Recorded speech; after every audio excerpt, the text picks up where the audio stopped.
ओम शांति। आइए आज कथा सरिता की एक कहानी सुनते हैं।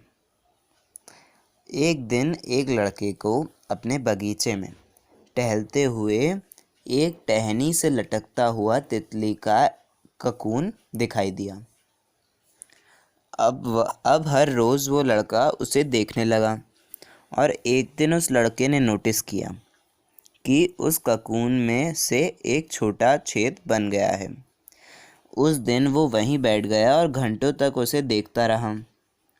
उसने देखा कि तितली उस खोल से बाहर निकलने की कोशिश कर रही है, पर बहुत देर तक कोशिश करने के बाद भी वो तितली उस छेद से नहीं निकल पाई और फिर वो बिल्कुल शांतपूर्वक हो गई, मानो जैसे उसने हार मान ली हो।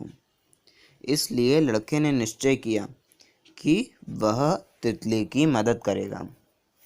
फिर उस लड़के ने एक कैंची उठाई और ककून के छेद को इतना बड़ा कर दिया कि वो तितली आसानी से बाहर निकल आए। और फिर यही हुआ कि तितली बिना किसी संघर्ष के बहुत आसानी से बाहर निकल गई। पर उसका शरीर सूजा हुआ था और उसके पंख भी सूखे हुए थे।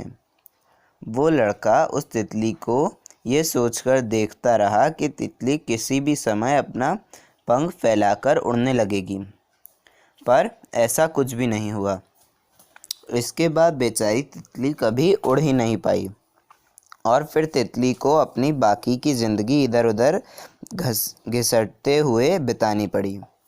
वो लड़का अपनी दया और जल्दबाजी में ये नहीं समझ पाया कि दरअसल ककून से निकलने की प्रक्रिया को प्रकृति ने इतना कठोर इसलिए बनाया ताकि ऐसा करने से तितली के शरीर में मौजूद तरल उसके पंखों में पहुंच सके और वो छेद से बाहर निकलते ही उड़ सके। वास्तव में कभी कभी हमारे जीवन में संघर्ष ही वो चीज़ है जिसकी हमें सचमुच बहुत ज़रूरत होती है। यदि हम बिना किसी संघर्ष के सब कुछ पाने लगेंगे तो हम भी एक अपंग के समान हो जाएंगे।